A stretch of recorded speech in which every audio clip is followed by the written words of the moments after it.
తెలంగాణ రాష్ట్ర ప్రభుత్వం పెద్దలు రేవంత్ రెడ్డి గారి ఆధ్వర్యంలో మరి కామారెడ్డి డిక్లరేషన్ ఏదైతే ఎలక్షన్ కంటే ముందు చేసినామో మరి బీసీలకు జనాభా ప్రాతిపదికన మరి రిజర్వేషన్ పెంచాలని మనము అప్పుడు ఎజెండాలో పెట్టినాం.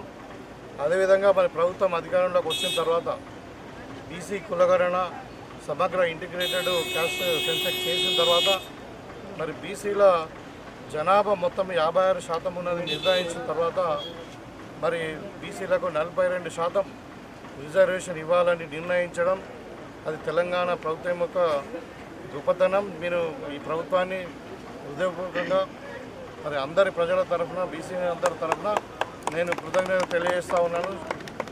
ఇక్కడ చాలా ఇబ్బందులు ఉంటాయి. మరి ఎన్ని ఇబ్బందులు ఉన్నప్పటికీ కోర్టులో కేసులు ఉన్నప్పటికీ ఎన్ని ఉన్నప్పటికీ కూడా మనం ఒక స్టాటిస్టిక్స్గా మరి ఒక 1 మంత్ కులగణన చేసి ఆ డేటాతోని ఇవాళ మనము బిల్లులు పెట్టుకున్నాం.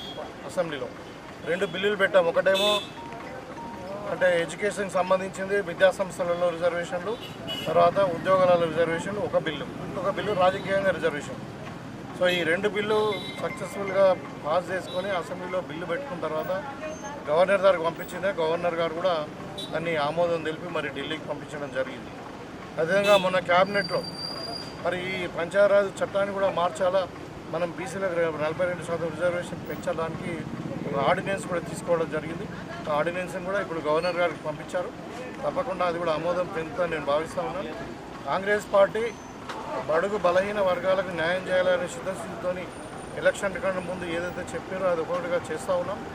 ఎన్ని ఇబ్బందులు ఉన్నా కానీ ఎస్సీ కేటగరైజేషన్ చేసినాం సుప్రీంకోర్టు జడ్జిమెంట్ ద్వారా. మరి వాళ్ళ బీసీ కూడా మరి కులగణన చేసి వాళ్ళ 42% ఎడ్యుకేషన్ ఇన్స్టిట్యూషన్స్లలో, తర్వాత ఎంప్లాయ్మెంట్లో, అదేవిధంగా మరి రాజకీయంగా స్థానిక సంస్థలలో కూడా 42% ఇవ్వడానికి కట్టుబడి ఉంది. కాబట్టి ఇదంతా చేస్తూ ఉన్నాం. నేను ప్రభుత్వాన్ని అభినందిస్తూ మరి బీసీ జనాభాకు సంబంధించినటువంటి కుల సంఘాలందరూ కూడా నేను ధన్యవాదాలు తెలియజేస్తాను.